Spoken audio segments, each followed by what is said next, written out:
C'est parti, mon kiki. Qui c'est qui fait l'ouverture? Bon, bah, c'est moi. Allez. Bah, c'est toujours vous. Ah, mais alors, c'est moi. Salut, mon Fabien. Bonjour Pierre. Comment ça va bien? Eh ben, écoute la forme, La forme? malgré le décalage qui nous réunit et qui nous sépare, je suis très heureux de t'entendre. Pareillement. J'en profite Hein. pour te souhaiter une bonne année, puisque ça fait un quart d'heure qu'on se parle en C'est dehors de vrai. l'émission et on ne s'est pas souhaité bonne année, donc on va le faire Bah, en en fait, direct. j'attendais, je me suis dit jusqu'à quel point il va être impoli.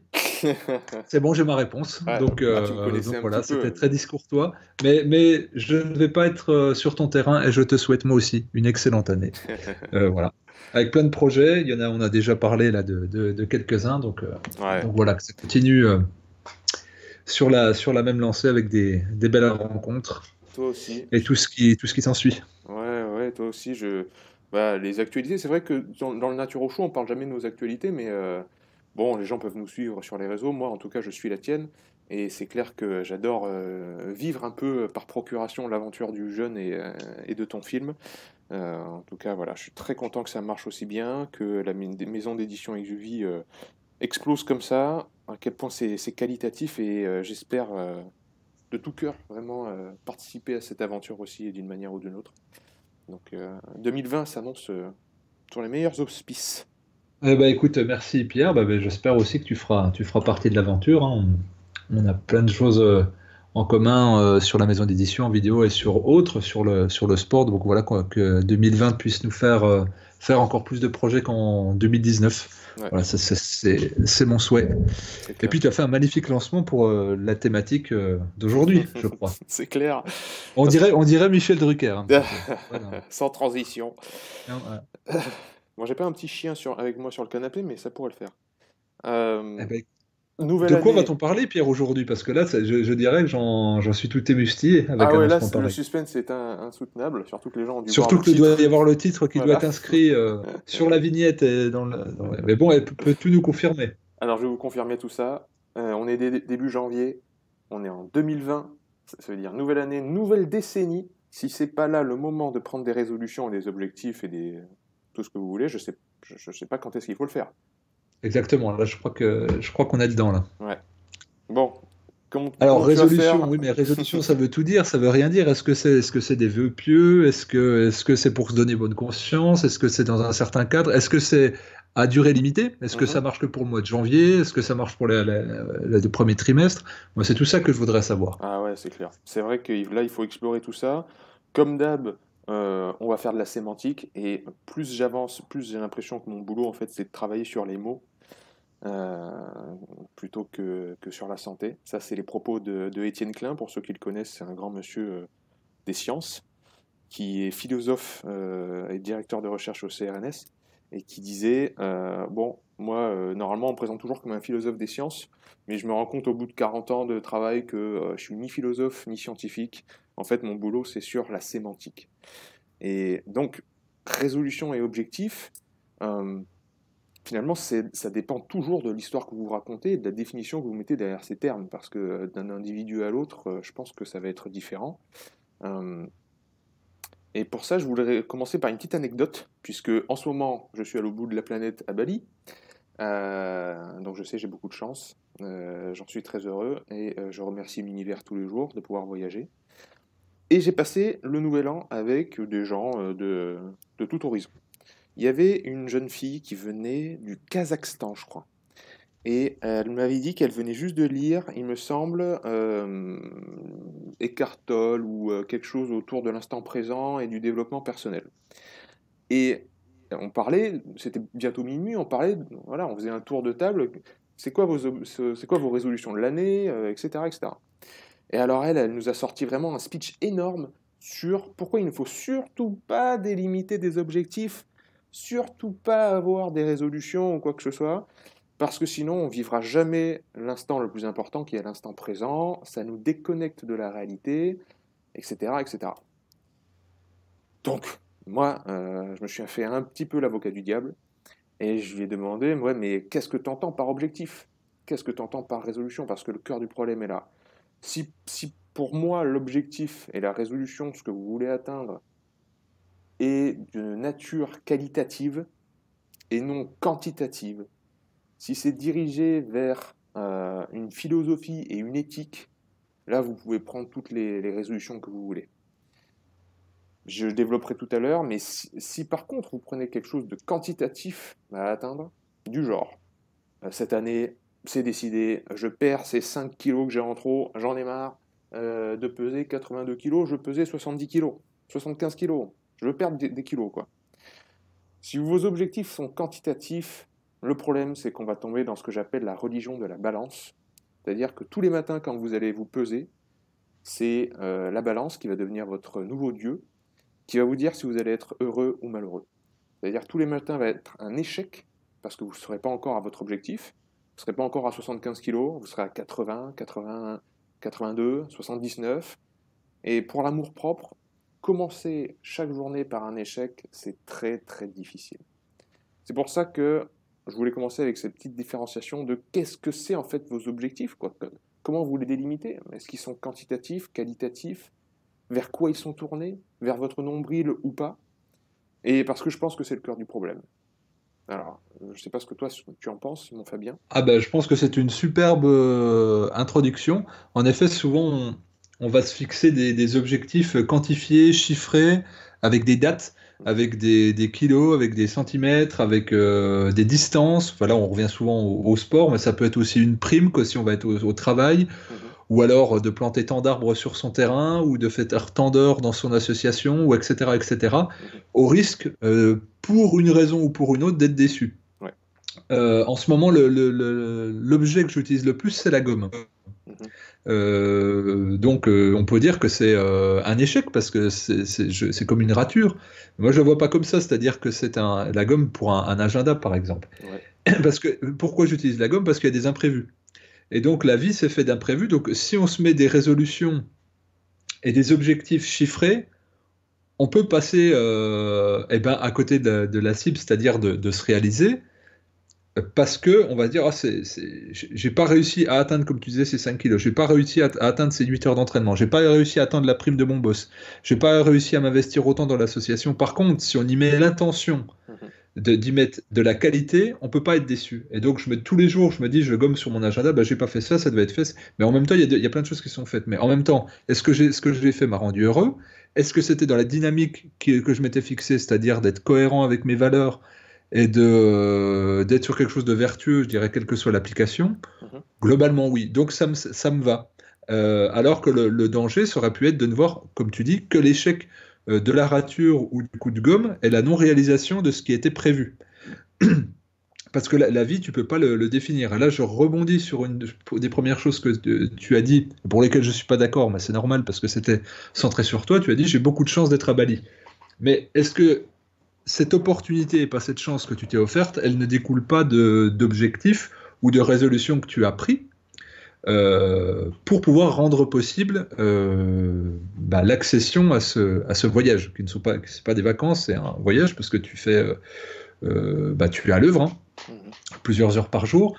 Donc c'est important de reprendre là-dessus. Alors, évidemment, tu es mal placé pour le dire parce que c'est ta vie, mais j'imagine que tu es en accord avec moi, mais tu vas rebondir. C'est qu'en fait, dans les aléas de la vie, il y a des opportunités de positionnement. Et le début d'année, c'est une opportunité de positionnement parce que c'est, comme tu dis, il y a un petit peu une bascule. Donc là, en plus, symboliquement, tu as les dizaines qui changent. Eh bien, on se dit, je se reprogramme parce qu'on sait tous qui on est. On se raconte tous des histoires, on va dire 335 jours par an. Et puis pendant 30 jours, on essaye sur le mois de janvier de sentir ce qui devrait être amélioré, mais on le sait. Et après, c'est là où vient le temps des résolutions des objectifs, mais on ne peut pas compacter 335 jours de frustration sur 30 jours à essayer de passer en force. Et c'est là où je te rejoins, où c'est vraiment sur l'intention et sur un objectif de qualité, qu'on va pas se dégoûter, parce que c'est souvent ça, on part avec je vais arrêter de fumer, ou je vais passer de 20 à 5 cigarettes, ou je vais plus boire que 2 verres par semaine, etc., en mettant de la quantité. Et si on se plante, on dit, de toute façon, je suis nul, allez, je lâche tout, puis je repars comme avant, voire pire si je suis dans un petit mécanisme d'auto-sabotage. Et donc, ça me paraît fondamental qu'on aborde ce temps qu'on va passer ensemble là pour la nature au chaud, en rebondissant directement sur la notion de qualité plutôt que de quantité. mais qui est très dur à obtenir parce qu'on est dans un monde de rendement, de production, d'estime, d'appréciation, d'évaluation. Dans les aéroports, bah voilà, dans lesquels tu as dû transiter, bah maintenant on note les douaniers, on note la propreté des toilettes, on est tout le temps en évaluation sur les réseaux sociaux, on n'en parle même plus. Mhm. D'ailleurs, petite anecdote, je crois que alors je connais pas Instagram, moi je suis pas sur Instagram, mais a priori, les évaluations vont être enlevées puisqu'il y a des personnes que ça rend, enfin, c'est psychiatriquement malade. Oui. Enfin, ça a été reconnu comme un trouble psychiatrique Mhm. d'être trop influencé au niveau de son comportement Mhm. psychologique par les évaluations du monde extérieur et que, en gros, on se conformerait par rapport à ça. Mhm. Et donc, je pense que c'est fondamental quand on cherche à travailler sur soi, hein, d'être en effet dans s'accorder sur la qualité.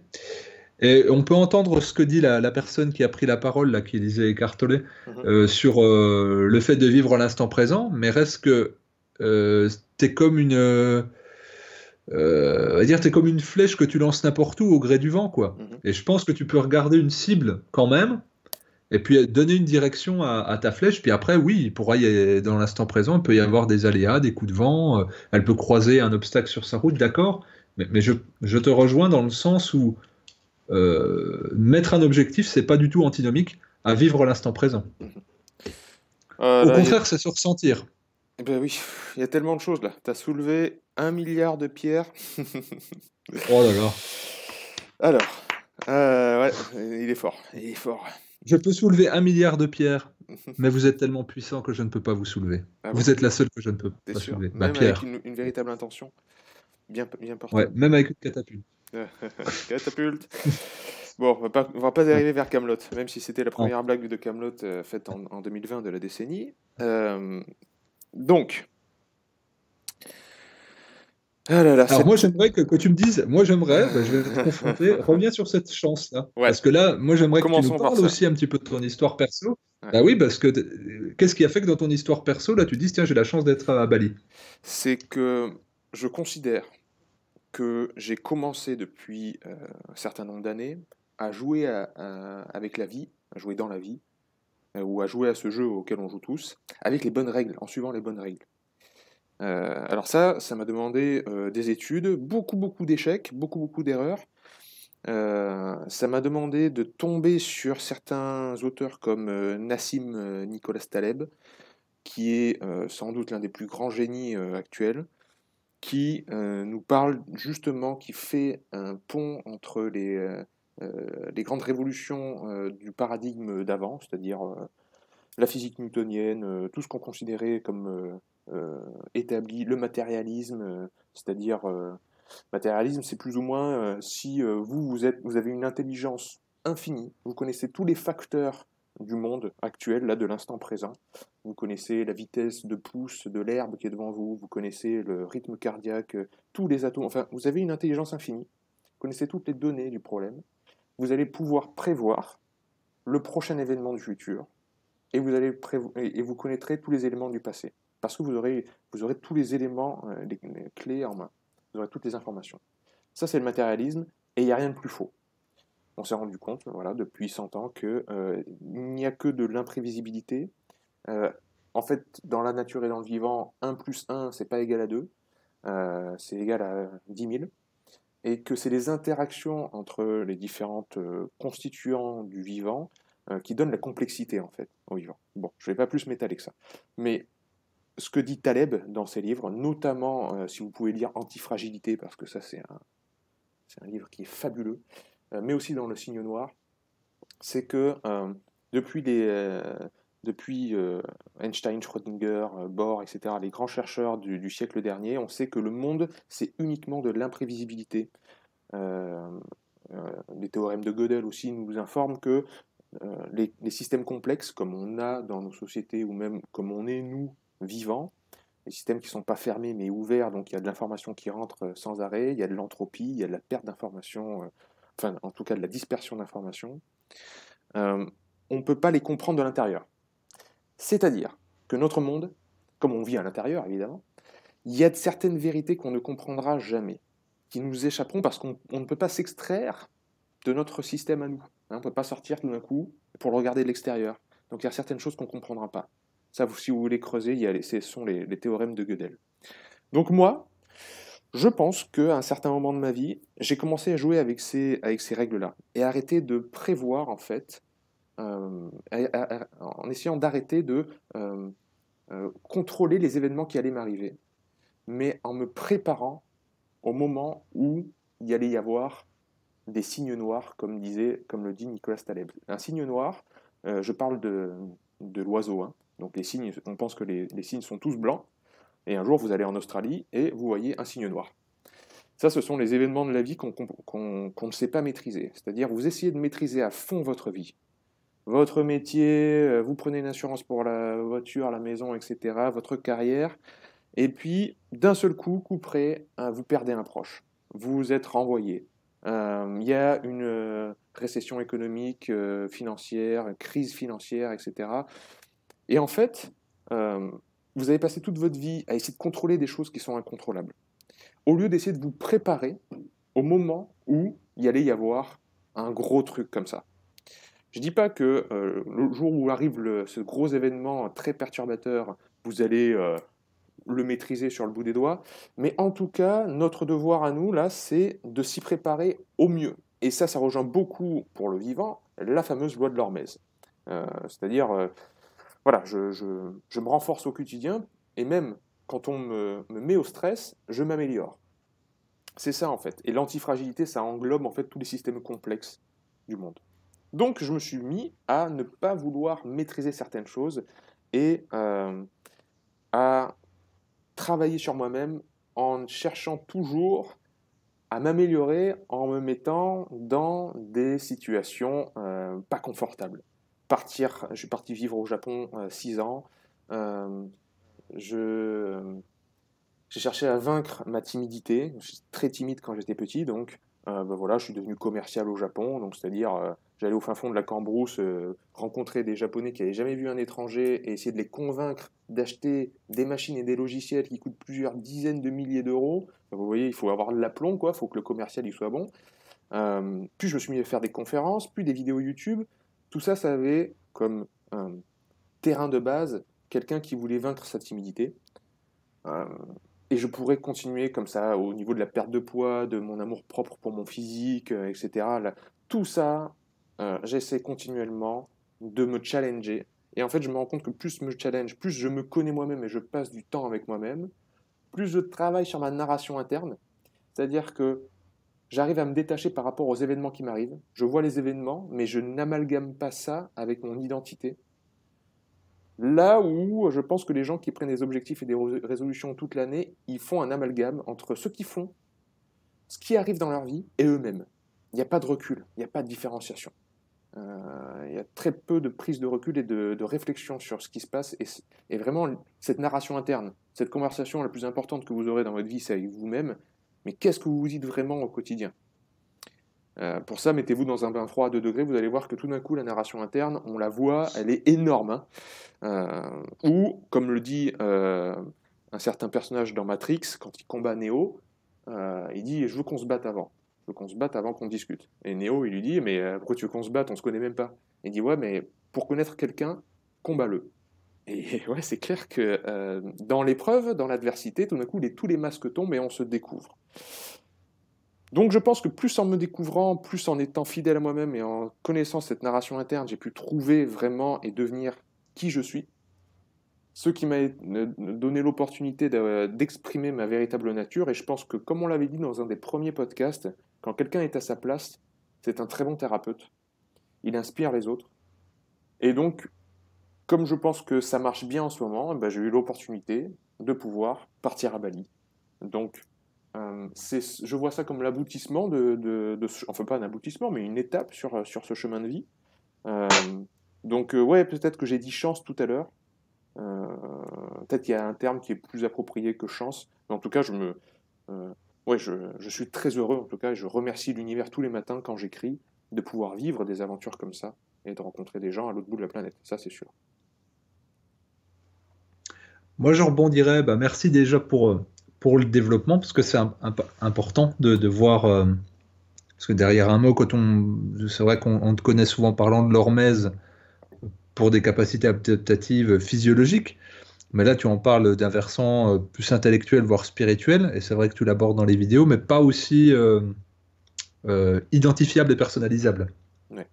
Et ce qui est important, je pense, c'est que moi, je dis souvent quelle histoire on se raconte. Toi, tu parles de narration interne, donc on est vraiment sur l'histoire. Ouais. Et en effet, souvent, on va le dire dans l'amour, dans l'amitié, au travail. S'il n'y a pas un événement chaotique, eh ben, on va pas vraiment voir la personnalité de l'autre. Mhm. Alors surtout que maintenant, la mode, c'est les team building, les trucs comme ça. Donc c'est-à-dire que c'est chercher un confort Ouais. et justement pas une adversité. C'est un petit peu maquillé pour que ça soit a priori agréable et qu'on aille surtout pas en profondeur. Et puis qu'on soit dans le plaisir, dans un peu la consommation de bien-être pour le coup. Ouais. Alors qu'en effet, quand on va se confronter à des choses un petit peu tendues, eh ben, bien sûr qu'on va se découvrir, mais on va découvrir notre entourage immédiat, on va voir comment ça réagit en face. Mhm. Et ça fait des clivages, je suis tout à fait d'accord avec ça. Et c'est pour ça que se mettre soi-même dans des situations où peut y avoir de la tension nerveuse, de la tension physique, de la tension intellectuelle, voire de la tension spirituelle, comme là dans le débat animé dont tu parlais avec la personne, eh ben, va y avoir une révélation. Ouais. Et ça permet de faire le tri. Et je pense que quand on se fixe des objectifs ou des résolutions, eh bien, il faut aller chercher un peu ces points de tension, donner une dynamique, ce qu'on appelait tout à l'heure un objectif, plutôt que quelque chose qui soit quantifié, de dire je veux ça. On parlait il y a quelques jours là je te disais tiens, je ferais bien un semi-marathon, mais dans le désert. Ouais. C'est pas les 21,2 km qui sont intéressants. C'est juste de donner une dynamique. Tiens, ça va m'obliger à avoir une discipline un peu plus ordinaire parce que je cours tous les jours, mais là, je me dis, tiens, je vais peut-être faire un peu plus de fractionné. Et puis, dans quel environnement? Eh ben, un environnement chaud et sec. C'est-à-dire, là, on est dans de l'hormèse, d'aller chercher un challenge. Et après, on pourrait quantifier, dire, ça peut être 20 km, 21 km en moins de 2 heures. Donc là, on a dans la quantification. Mais on peut se dire aussi, non, ça va, et puis sous 45 degrés, mais ça se trouve, je ferai un entraînement avant qui se fera 5 km, et puis le jour où il y aura donc cette course dans le désert, peut-être qu'il y aura un gros vent de face, peut-être qu'il y aura une pluie qui arrive une fois tous les 6 mois. Enfin, on ne sait pas, comme tu dis, le contexte, et ça, on ne peut pas le prévoir, mais peu importe, parce que la préparation, c'est ça qui aurait été essentiel, c'est-à-dire la discipline au quotidien qui fera qu'on aura eu une plus grande chance de se découvrir. Et peut-être que les rencontres au moment de cette course, qui est à la fois individuelle et collective, parce que on a l'effort l'un avec l'autre, ça va donner l'occasion de découvrir une autre personne, d'autres comportements, et in fine d'apprendre. Ouais, mais Parce que les attends, résolutions... Fabien, parce Oui, que si on oui. termine pas le marathon, on pourra pas faire de story Instagram à la fin. Ah ouais, merde. C'est ça le Ah merde. problème. Bon, on le fait pas alors. Hein. Ou alors on ment, hein. On ment sur un objectif pas réalisé et qui est atteint. Il y a toujours cette voie-là de raconter une histoire par-dessus l'histoire qu'on se raconte, tu vois, puis d'être dans une boucle, une spirale infernale. Et sans la blague, je pense qu'on est tous un peu pris, enfin la société est un peu prise là-dedans. C'est une fuite vers hier. Tu parlais de l'Australie. Mhm. J'ai vu un article, ça m'a estomaqué, je suis resté quoi, comme on dit. C'est-à-dire que là, on dit il y a 500 millions d'animaux qui sont décédés dans les incendies. Donc c'est dramatique. Mhm. Et donc le gouvernement australien vient de dépêcher des moyens logistiques, donc des snipers en hélicoptère, pour tuer 10 000 dromadaires. Wow. Parce que les dromadaires ayant fui les feux, vont là où il y a de la vie. Donc ils vont s'abreuver dans les villages et ils vont manger là où il y a de la nourriture. Et donc, ils vont empiéter sur l'espace des humains. Donc on va répondre à une catastrophe naturelle, écologique et animale en faisant décoller des hélicoptères, mettant des snipers, et ça sera, à mon avis, s'il faut en tuer 10 000, ça sera pas des balles logées proprement dans la tête. Ouais. Ça sera la sulfateuse, et puis on ira fortement. Donc 10 000 dromadaires, mais qu'est-ce qu'on va en faire de ces dromadaires? Je réfléchissais, on va pas faire des charniers, on va leur foutre le feu. Ouais.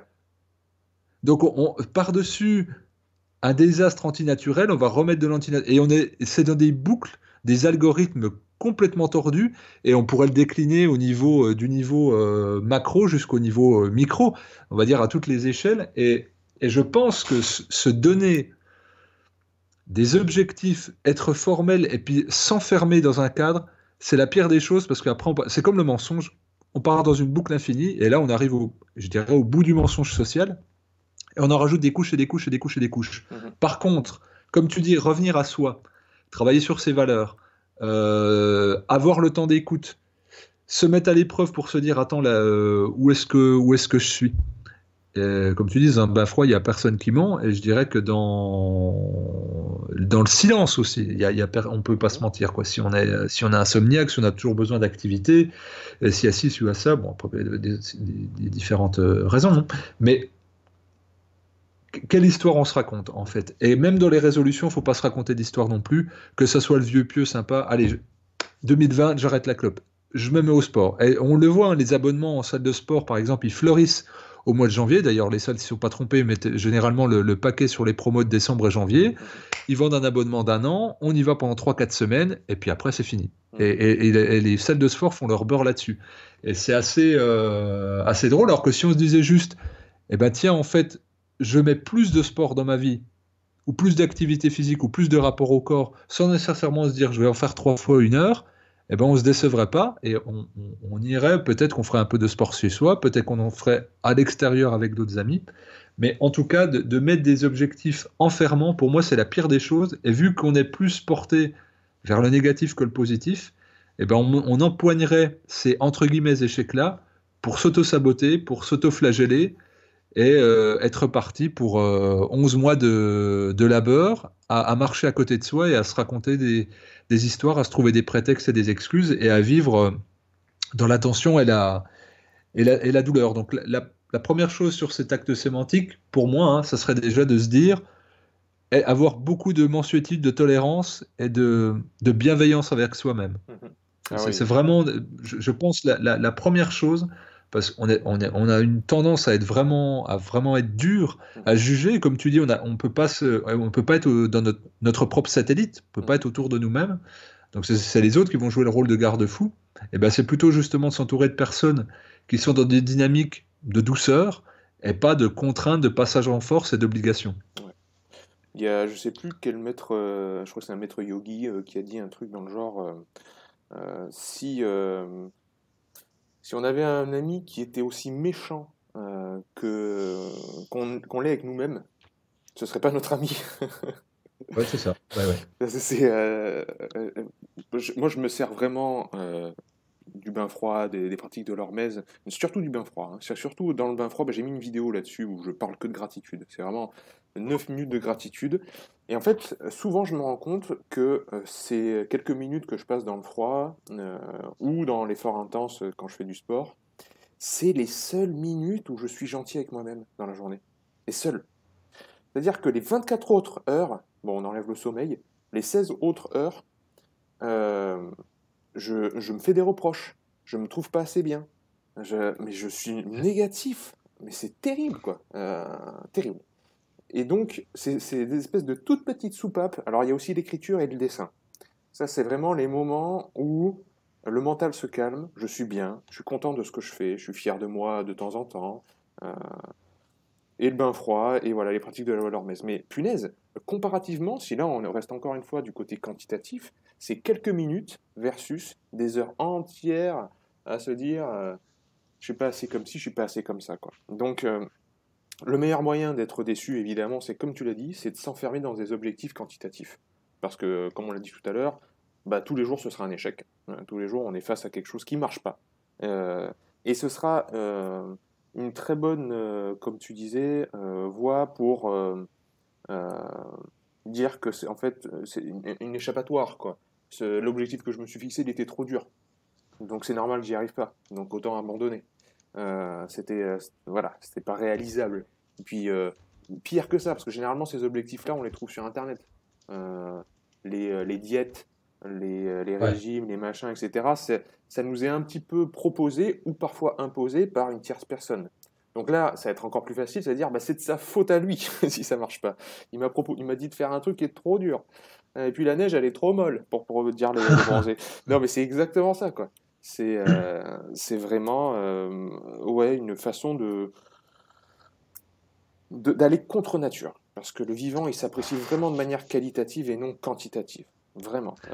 Qu'on regarde au niveau de l'atome, qu'on regarde au niveau de l'individu, qu'on change les échelles, ce qui a fait qu'on soit arrivé à cet état de complexité qu'est l'être humain, capable de donner un sens à son environnement, hein, c'est ce qui nous différencie des animaux.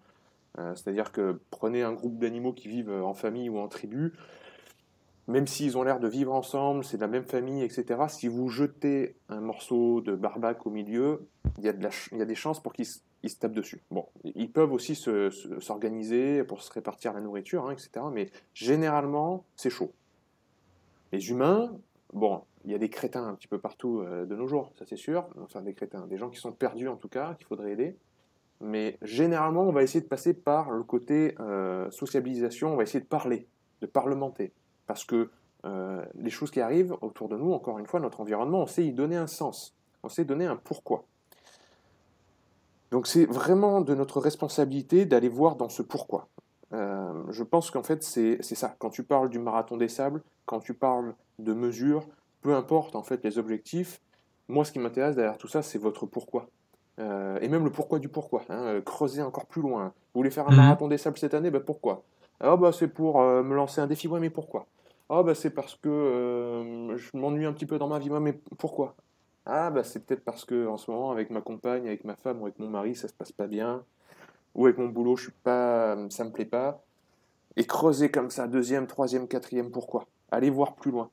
Il y a quelqu'un que je suis beaucoup et qui m'a formé d'ailleurs, j'ai fait sa formation, c'est Ido Portal, et c'est quelqu'un qui est dans le mouvement. Hein, donc allez voir ce qu'il fait sur les réseaux, donc il bouge, voilà, il est dans le mouvement le plus global qui soit. Il ne définit pas sa pratique par un sport, hein, par un terme sportif précis. Lui, il veut que ce soit le plus englobant et inclusif possible.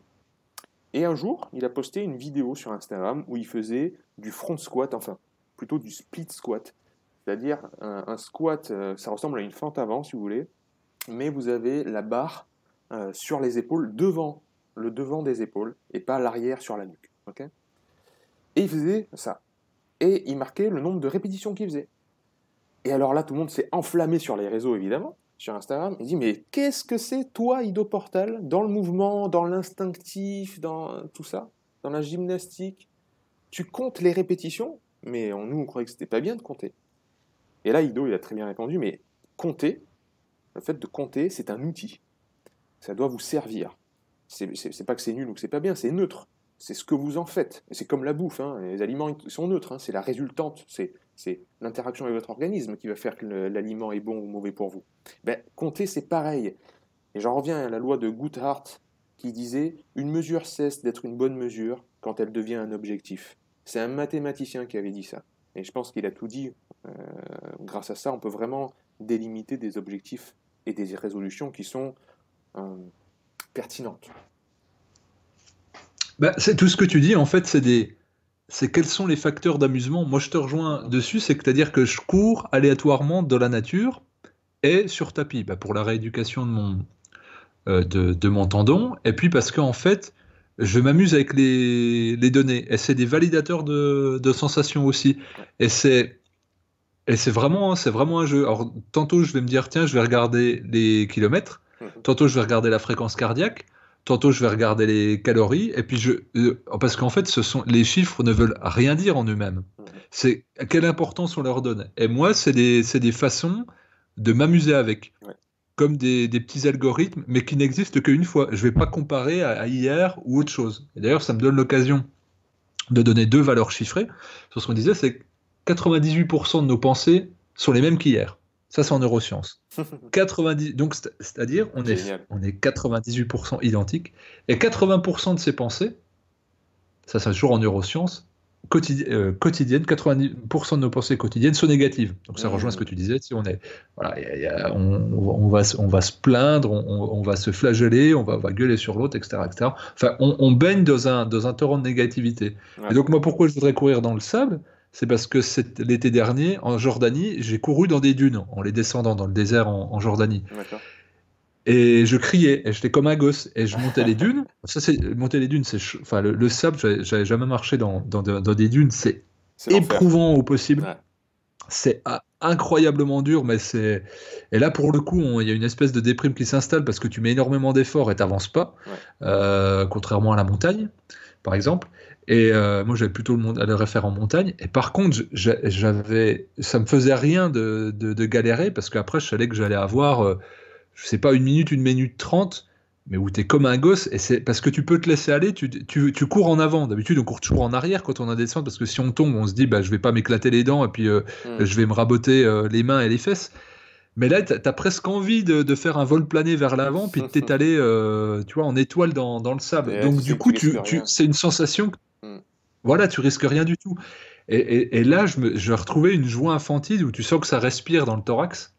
Hmm. Et c'est uniquement pour ça que je me dis, j'ai envie de courir dans le sable, et parce que tu es dans des découvertes de sensations, et c'est ce que les enfants aiment, et c'est ce qu'on aime tous, au fond, c'est de découvrir des choses. Et moi, mon objectif pour 2020, c'est de découvrir encore plus de choses pour vibrer comme un enfant. Et si je sais que je mets des quantités, des évaluations, je vais passer dans le monde des adultes. Hmm. C'est-à-dire dans le monde de faut être sérieux, faut être appliqué et tout. Alors, pour moi, être sérieux et être discipliné, c'est deux choses différentes. Être appliqué, c'est vraiment trop se contraindre ou se forcer, c'est passer en force. Dans ma tête à moi, hein. Hmm. Alors que tu peux dire l'application, c'est aussi la discipline, mais en tout cas, la contrainte, Ouais. on va dire. Et donc, bah, des fois, quand je le sens, je vais me faire du sport tous les jours, courir tous les jours, mais quand je le sens pas, bah, j'y vais pas, tout simplement. Et ça n'empiète pas mon plaisir de courir, par exemple, parce que je suis plutôt fier de rester dans ma sensation. Hmm. Et, et, et la pire des choses, quand je vois des programmes sportifs, c'est ça, c'est des jours fixes, des repas fixes, Ouais. des entraînements fixes, tant de minutes, tant de répétitions, tel pourcentage de fréquence cardiaque. Mais c'est mortifère au possible. Ah, mais c'est la Euh, formule magique pour la déprime, hein. Exactement. Et on comprend qu'après 98% de nos pensées sont les mêmes Hmm. tous les jours, parce qu'on n'évolue pas, on reste dans un mode différent. Alors que nous, on ne vibre qu'à découvrir, qu'à se transformer. Mhm. Et donc, moi, ce que je dirais pour moi, mais ce que j'aurais envie de donner modestement comme conseil, c'est lançons des dynamiques plutôt que des objectifs très précis. Ayons des lignes de mire, des horizons, mais pas de chemin défini parce que bah, c'est la course vers l'ennui, la frustration, et ça ne peut être que déception parce que comme tu le dis, c'est la vie, ce n'est que des imprévus. Ouais. Tu sais qui c'est qui a dit il m'a fallu toute ma vie pour savoir dessiner comme un enfant? Ah, c'est Dali. Ah, c'est Dali? Moi, je croyais que c'était Picasso, tiens. Ah, c'est Picasso, t'as raison, c'est Je sais Picasso. pas, mais c'est l'un ou l'autre, mais les deux se comprennent. Non, non, je crois que c'est Picasso parce que lui, il a été plus, je crois que lui justement, c'était enfin, son achievement, sa réussite justement, c'est de se passer de formater justement comme un adulte, ce que disait Dali. Mais t'as raison, Picasso, il disait toute ma vie, j'ai essayé de dessiner comme un enfant. Tu as raison. Et c'est fou parce que tu regardes ses premières œuvres. Alors moi, j'avais un papa qui était peintre et qui faisait des natures mortes. Des natures mortes extrêmement réalistes, vraiment dans la tradition des peintres hollandais du 18e. Je Voilà. confirme, magnifique. Ah, c'est gentil. Et moi, ce côté hyper réaliste, ça m'a toujours beaucoup touché. Donc j'ai grandi avec ça, donc c'est peut-être normal.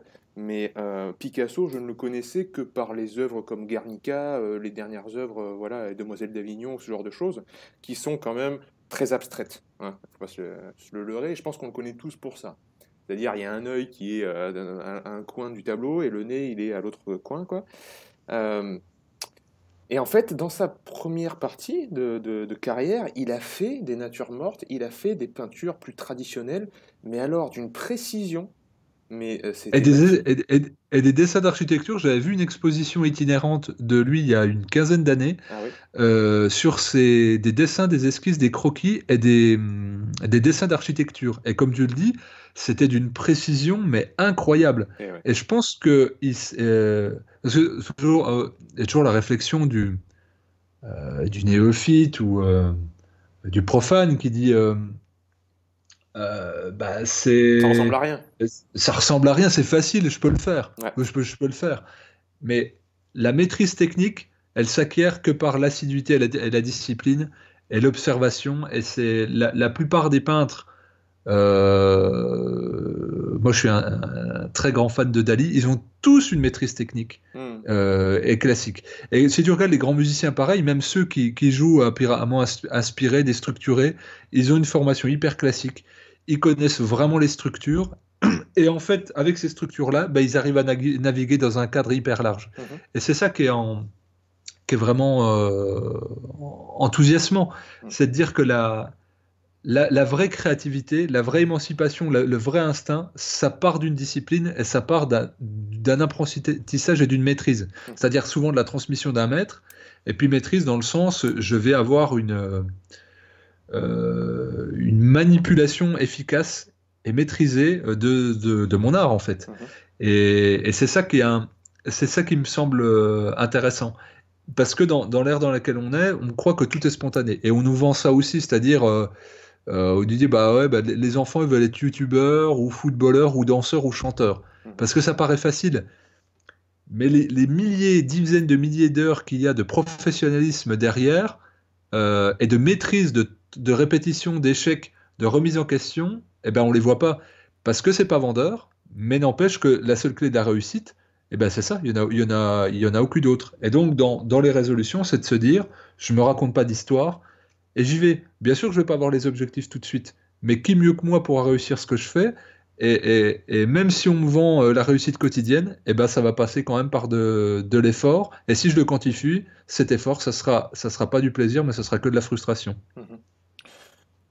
La vraie Et je réussite, je rebondis pense. juste Oui, dis-moi, une vas-y. petite phrase quand tu parlais voilà, le sadhu indien sur le rapport avec nous-mêmes et l'ami.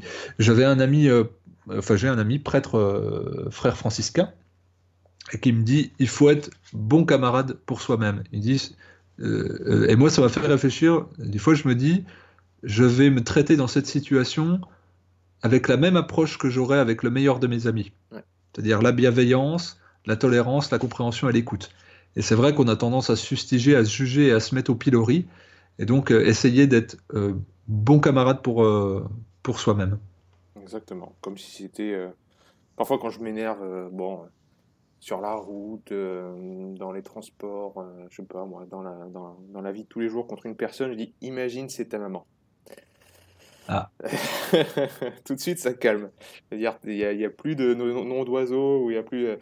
Imagine, voilà, ouais. imaginez que c'est votre fils, votre fille, ouais, évidemment. Imaginez que c'est quelqu'un que vous aimez tendrement. Qui est Parce que, sacré. ben ouais, parce que elle aussi, c'est aussi une mère de famille, même si sur l'instant, le type qui vous a fait une queue de poisson, bon, ben vous le traitez de tous les noms et vous pensez que c'est un imbécile, ben lui aussi, il a des Attendez, Pierre, problèmes. là, vous êtes en train de verser vers le sexisme. La femme conduit mal, c'est ça. Mais Absolument vu pas. qu'on est dans la... J'ai dit lui, j'ai dit il a fait Non, une queue de mère de poisson. famille, donc je révèle, je vais signaler le contenu de cette vidéo comme étant sexiste. Mais je peux sortir une statistique qui vous protège, cher Pierre. Il y a toujours un chiffre qui sera pour sauver. Je plaisante, évidemment. Tu veux dire que cette vidéo ne sera pas monétisée? Il n'y aura pas Ah, les 1000 vues qu'on fait qui vont nous rapporter 1 milliard? c'est tout à fait, monsieur. Ah là là, là je me désinscris. Ou alors, il faut que vous fassissiez un buzz incroyable. Il faut que vous sortiez. Alors, voilà, écoutez bien les conseils de Pierre. En 10 minutes d'entraînement, vous allez tripler vos muscles et vous allez gagner 50 points de QI. C'est clair. Et c'est ça, voilà, Mais on va y bah, arriver. le secret, c'est qu'il n'y a pas de secret. Non, mais je pense qu'on en revient encore une fois à cette. Tu as mis la notion la plus importante pour moi au centre du vivant, c'est la créativité. Je pense que euh, l'expression, la plus belle expression du vivant, c'est la créativité. C'est de créer quelque chose de neuf. Et comme tu l'as dit, ça part de structure, ça part d'une maîtrise. Et puis, quand on arrive à un certain degré, comme Picasso, comme Dali, d'un coup, on rajoute de l'imprévisibilité, on rajoute des choses qui sortent de la normalité. Et là, ça devient vraiment beau. Là, on se réconcilie avec le beau, on approche quelque chose, on arrive à magnifier les choses. C'est transcendant. Ça, même si c'est vrai, ça ressemble à un dessin d'enfant, mais pourtant Picasso, c'est le peintre, sans doute l'un des peintres les plus connus au monde. Ben pourquoi? Parce que ça transcende les choses. Euh, voilà, cet aboutissement à la créativité, c'est là où on devrait tous, c'est ce vers quoi on devrait tous cheminer, je pense, peu importe nos passions, peu importe ce qui nous fait plaisir. Et ça passe vraiment par le jeu, comme tu le disais tout à l'heure. Pour reprendre encore une fois Ido Portal, il ne fait que ça, il ne fait que jouer, parce qu'il sait que c'est dans le jeu qu'il y a la courbe d'apprentissage la plus forte, la posture du débutant. Vous commencez quelque chose, vous commencez à jongler, vous commencez à jouer au foot, au tennis, au ping-pong avec la main gauche, peu importe, vous improvisez des choses, vous rigolez avec vos amis comme quand vous aviez 5 ans, la courbe d'apprentissage est la plus puissante. Vous apprenez à danser, les danseurs c'est les pires, ils apprennent pour chaque chorégraphie 40 nouveaux mouvements, enfin c'est un truc incroyable. Mais alors les connexions neuronales, c'est magnifique. Ce qui se passe dans le cerveau, c'est totalement incroyable.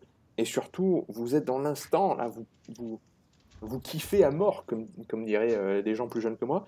Euh, et j'en reviens à l'anecdote qui a commencé ce podcast, avec cette fille du Kazakhstan, je crois qu'elle venait, qui donc parlait du fait de ne pas prendre d'objectifs, pas de prendre de résolution, surtout pas pour vivre l'instant présent, etc. Et moi je lui ai dit, mais tu sais, si les objectifs que tu prends en les prenant, ça te rend en joie et tu kiffes ça, franchement, qui suis-je pour te dire de ne pas le faire, quoi. Euh, c'est vraiment, voilà, prenez du temps par rapport à chacun de vos actes, hein, pour savoir si vraiment, derrière ça, il ne se cache pas une volonté de coller un dogme que vous avez trouvé sur Internet ou que vous avez lu ou quoi que ce soit. Euh, et si c'est vraiment, vous pouvez faire une corrélation directe entre vos valeurs, votre éthique, votre philosophie de vie et vos actes. Parce que si tout ça c'est aligné, si vous connaissez la paix intérieure, et là vous êtes ce que j'appelle antifragile. Tous les événements qui arriveront dans votre vie, ils vous renforceront, même si ce sont des épreuves dures. Parce que vous savez que vous œuvrez au quotidien pour quelque chose qui vous dépasse. C'est exactement ça. C'est de trouver ouais, sa petite lumière, sa petite boussole intérieure, et puis ben Ikigai, comme suivre. dirait Jap. Ouais. Ikigai? Ikigai. Ikigai. D'accord, Ikigai. Parce que ok, d'accord. Donc là, ça c'est japonais. Mm. Idriss Ok. Aberkan, il en parle beaucoup. Trouver son Ikigai, c'est-à-dire trouver le truc qui te fait vibrer, tu pourrais passer des heures dessus toute la journée, personne ne peut te l'enlever, quoi, t'es bien, quoi. Et puis surtout, on ressent pas la fatigue. Voilà, On sent au centre. exactement. Et ben écoute, c'est tout ce qu'on peut souhaiter pour les personnes qui nous écoutent et leurs proches, de trouver son axe de développement Ouais. bah, pour l'année 2020, quelle que soit la forme que ça va prendre, parce que c'est toujours protéiforme, on lance une dynamique et puis bah, boum, ça bouge et c'est très bousculant parce qu'il faut rentrer dans une case, donc il faut pas avoir peur de ne pas être formel. Ouais. Je pense que la pire des choses, c'est de se formalisé et on reste sur une dynamique voie cohérente, comme toi ce que tu disais au début. Bah, en fait, au début, c'était la santé, la respiration, l'alimentation, le sport. C'est plusieurs formes, mais en fait, c'est autour du mot, autour du sens. Et bah, tout ce qui va graviter autour de ça, bah, ça sera bon pour toi et ça sera tes axes, ton Mhm. axe de développement et on se rejoint, je pense, là-dessus. On fait beaucoup d'activités, que ce soit, ben, moi, c'est les consultations, les stages, les colloques, les conférences, un documentaire, une maison d'édition. C'est la même chose, en fait. Mhm. C'est transmettre, essayer d'être dans la proposition et puis dans la pédagogie. Donc, c'est à chaque fois la même chose. Mais eh ben, c'est compliqué à entendre. Moi, je sais que mon fils me demande très souvent, mais c'est quoi ton travail? Parce qu'évidemment, il faudrait avoir un titre, Ouais. mais plutôt, je pense qu'il faudrait véhiculer une identité. Mhm. Donc moi, je lui dis, bah, j'aime transmettre, j'aime donner des informations, j'aime communiquer avec les gens. Et là, il comprend. Parce que c'est vrai que sinon, on est perdu. Et on s'enferme nous-mêmes hein, Bien par sûr. on va dire, conditionnement. Et on n'influence pas positivement les autres. Alors que c'est tellement inspirant de voir quelqu'un qui vit son existence et puis qui s'éclate, quoi, qui vibre. Ouais. Et je pense qu'on a besoin d'être inspiré au quotidien, donc on peut déjà faire ce souhait-là. C'est pour ça quand je disais, ben moi, ce que je donne, c'est j'ai envie de faire des rencontres. Hein. C'est toujours les rencontres dans le concret qui nous font bouger. On en parlait juste avant de faire l'émission. Ouais. Là, tu rencontres des gens qui pratiquent le sport et l'entraînement autrement, bah, ça te fait bouger. Et bah, Mhm. c'est génial, quoi. Ouais. Tout à fait. Ça vaut toutes les théories et réflexions. C'est une très belle conclusion. Pas grand-chose C'est normal, c'est la mienne. pas grand-chose à ajouter là-dessus, hein. Comme tu disais au début, on a 90% de pensées négatives, etc. Bon, ben, moi je te souhaite, mon cher ami, de passer au moins à 80%, de diminuer de 10%, d'augmenter de 10% les pensées positives envers toi-même. C'est déjà 10%, je pense que c'est déjà beaucoup, mais voilà, Oui. c'est mon vœu pour toi, mon pote. Eh ben, écoute, je te retourne ce vœu et puis on va faire en sorte de faire des choses extrêmement positives les deux en 2020. Et puis Ouais, voilà, pour étendre tout ça. super. Bon, et ben voilà, ça c'est fait. Voilà. Et on peut partir avec la meilleure intention pour les personnes qui nous écoutent pour une année de Nature au Show, Ouais. une année 2020 de Nature au Show. Alors, comme vous l'avez vu, c'est un rendez-vous qu'on avait dit dès le départ aléatoire. Bon, il se trouve que monsieur va à l'autre bout du monde. Alors, Monsieur c'est Obélix. cool. Monsieur, voilà. Mais la technologie est magnifique. Oui, oui, Que ce soit sur Avignon, que ce soit à Bali, on ça est là, marche. on est présent et on représente. C'est clair. Mais oui, mais la vie est imprévisibilité. Donc voilà, ça pouvait pas ne sortir tous les Voilà, mais mois, je le pense que samedi, etc. quoi. exact. Et puis il faut qu'on ait envie, il faut qu'on ait une vraie envie, il Et faut qu'on ait un voilà, vrai sujet, il faut pas qu'on s'astreigne. Mais je exactement. pense qu'on peut se dire que pour cette année, on va tenter d'en faire en transmission de pensée en télépathie. Donc faudra être branché, hein. Ouais, Faudra vraiment être ouvrez vos branché. écoutilles, Ça sera nettoyez-vous plus que les la fibre à la étagères. DSL. Voilà, c'est ça. Non, mais je suis très content qu'on aborde cette année 2020, voilà, Ouais, de Nature au Show. On a plein de thèmes en tête, on a plein de, vu que ça va bouger aussi dans nos parcours perso et pro, et ben forcément on aura plein de thèmes qui vont bouger. ouais, Donc on espère vous retrouver nombreux ouais. à nous écouter, à partager. N'hésitez pas à nous donner des idées de thèmes dans les commentaires, on est preneurs. Et voilà. Et vos idées de résolution, si vous voulez les partager, on pourra les Eh oui. lire avec grand plaisir. Ah oui, c'est ça, c'est ça. Puis c'est toujours inspirant les partages. Donc ceux qui vous liront, eh bien, pourront se dire, bah tiens, oui, ça c'est une piste sympa de la manière dont elle était formulée. C'est vrai. Allez les amis, on vous dit à très vite pour un prochain numéro du Nature au Show. À bientôt. À très bientôt. Ciao, ciao.